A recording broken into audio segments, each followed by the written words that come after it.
The invitation sat on the kitchen counter all morning. Gold lettering, company logo, +1 allowed. Anita noticed it while making coffee. "Is this for tonight?" she asked casually. Mark didn't look up from his phone. "Yeah? Office gala." She smiled. "What time should we leave?"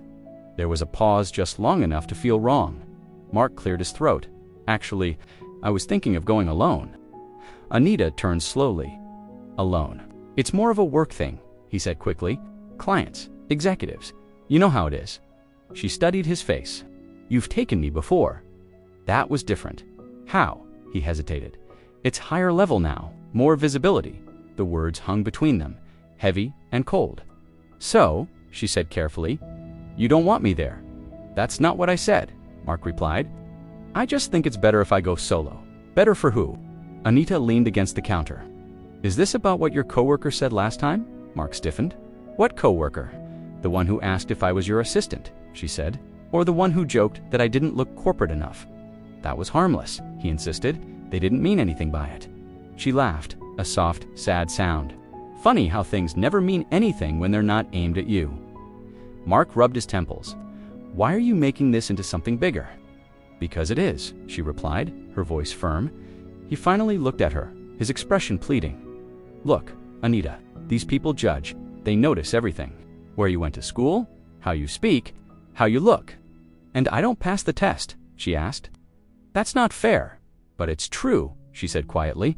"You're embarrassed." Mark didn't deny it. The silence was louder than any argument.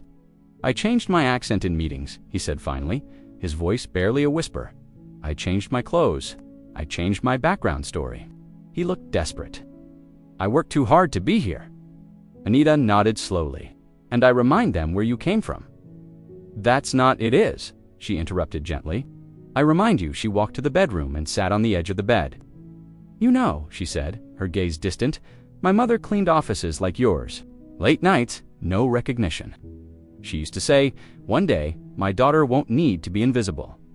Mark stood in the doorway, unsure of what to do. "I thought marrying you meant I'd arrived," Anita continued. "Not socially, not financially, but emotionally. I thought I'd finally be chosen in rooms where I used to be ignored." She looked up at him, her eyes shining with unshed tears. "But tonight, you're asking me to disappear again." Mark swallowed hard. "It's just one event." "No," she said, "it's a pattern." She stood up, a new strength in her posture. "Every time you introduce me without my title, every time you joke about how simple my job is, every time you tell me to let it go," he shook his head. "You're twisting this?" "I'm naming it," she replied. Mark sighed. "I love you. It's fear." That evening, Mark put on his suit alone. As he reached for his keys, Anita's voice came from the living room. "Go," she said. "Do what you need to do." He paused. "You're not coming?" "No," she replied. "Because I wasn't invited." "Not really." At the event, Mark shook hands. He smiled. He networked. But something felt hollow. People asked, "Where's your wife?" He answered, "She couldn't make it." Each time, the words tasted like ash in his mouth. He noticed the other couples, partners laughing together, supporting each other, standing side by side as equals. And for the first time, in a room full of powerful people, Mark felt utterly small. At home, Anita sat on the couch, scrolling through old photos on her phone. College graduation, their wedding day, the first tiny apartment they'd shared. She wasn't crying, she was thinking.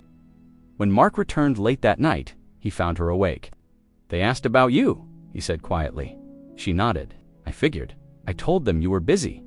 She met his eyes, her expression unreadable. "Were you proud when you said it?" He had no answer. "I realized something tonight," Anita said, her voice calm and clear. "I don't need to be in your office to know my worth, but I do need a partner who doesn't leave me behind to climb." Mark's voice cracked. "I didn't mean to hurt you. I know," she said softly. "That's what makes it worse." She stood.